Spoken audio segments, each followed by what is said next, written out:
Esse zagueiro irlandês era tão bom em fazer linha de impedimento que ele literalmente matou o futebol. Os estádios ficaram vazios, a FIFA entrou em pânico e eles tiveram que reescrever as regras do jogo para sempre. Nesse vídeo, você vai descobrir as histórias por trás de como jogadores que você talvez nunca tenha ouvido falar forçaram a FIFA a mudar as regras do jogo e que afetam o futebol até hoje. E alguns desses caras nem fizeram por querer. Bill McCracken era zagueiro do Newcastle nos anos de 1920. Esse maluco descobriu uma falha no sistema que literalmente ninguém tinha sacado antes. Naquela época, a regra de impedimento exigia 3 jogadores entre o atacante e o gol, contando com o goleiro. McCracken percebeu que se ele ou o parceiro de zaga subisse na hora exata, o time adversário inteiro ficava impedido. Simples, mas genial pra caralho.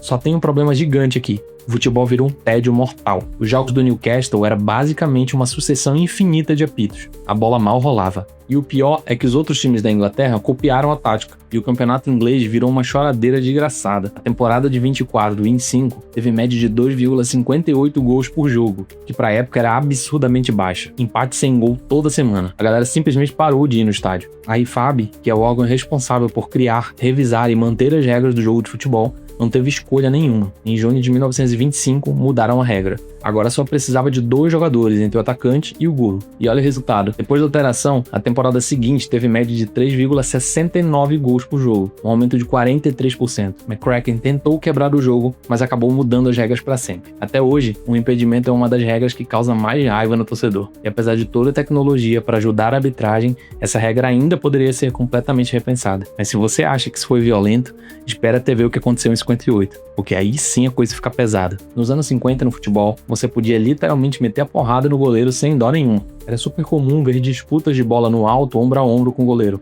Mas em 1958, teve um lance tão completamente absurdo que mudou o jogo para sempre. E o contexto dessa história deixa tudo ainda mais pesado e triste. Era a final da Copa da Inglaterra, Bolton contra Manchester United. E o United tinha passado por uma tragédia gigantesca, o desastre aéreo de Munique. Morreram 23 pessoas naquele acidente de avião, incluindo 8 jogadores do time titular. O goleiro que estava jogando a final era o Harry Gregg, o cara que ficou conhecido como o herói de Munique, porque ele literalmente salvou gente dos destroços do avião em chamas. Um dos maiores heróis da história mais triste do futebol mundial. Aí vem o lance decisivo do jogo. Escanteio cobrado, Gregg pula e segura a bola firme. Só que o Nat Lufthausen vem correndo e atropela o goleiro brutalmente pelas costas. O Gregg entra com bola e tudo pra dentro do gol.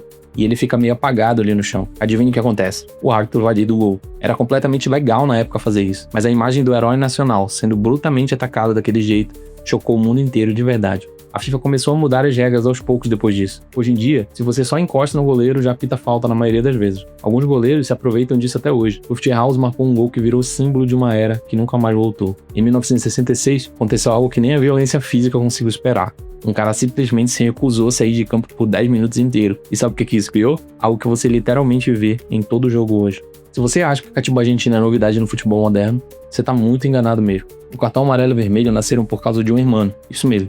Foi um capitão argentino que simplesmente se recusou a sair de campo quando foi expulso. E o que ele fez depois disso foi tão absurdamente desrespeitoso que a FIFA falou: a gente precisa criar uma linguagem visual que todo mundo no planeta entenda. Copa de 66 na Inglaterra, quartas de final, Inglaterra contra a Argentina. O árbitro alemão Rudolf expulsa o capitão argentino Antônio Ratinho. Só que olha o problema gigante aqui.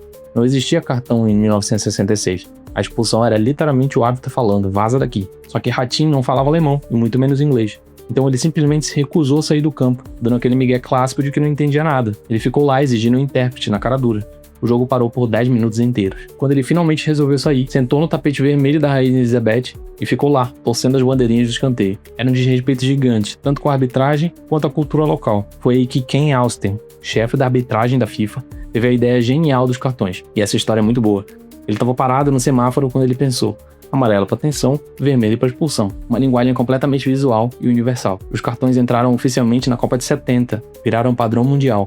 E Ratinho, sem querer nenhuma, civilizou a arbitragem do futebol no mundo inteiro. Em 1992, um goleiro dinamarquês fez uma coisa tão irritante na final da Eurocopa que a FIFA mudou as regras logo na temporada seguinte. Era começo dos anos 90 e o futebol estava tão chato que a Copa de 90 teve a menor média de gols da história, 2,21 gols por jogo, porque tinha uma brecha gigantesca nas regras que transformava o jogo numa enrolação completamente legalizada. E teve um goleiro dinamarquês que explorou isso tão bem que na final da Euro de 92, ele mesmo admitiu depois: a tática era ridícula de tão simples. Seu time tá ganhando? Recua a bola pro goleiro. Ele pega com a mão e pronto, acabou o jogo. Na final contra a Alemanha, Toda vez que a Dinamarca estava pressionada, recuava para o Schmeichel. Ele deixava os atacantes alemães correrem até ele no último segundo e pegava a bola com a mão. A FIFA olhou para aquilo e pensou, cara, a gente realmente tem que mudar isso urgente. Para a temporada de 92 e 93, a FIFA proibiu completamente o goleiro de pegar com a mão se a bola fosse recuada com o pé por um companheiro do time. Essa mudança foi revolucionária demais. Os goleiros que não sabiam jogar com os pés foram naturalmente eliminados do futebol de elite. A regra permitiu o futebol moderno de pressão alta que a gente vê hoje. Sem ela, as técnicas de Klopp e Guardiola seriam completamente impossíveis. Se você gostou desse vídeo, não se esquece de se inscrever no canal se você ainda não é inscrito e dá aquele tapa no like.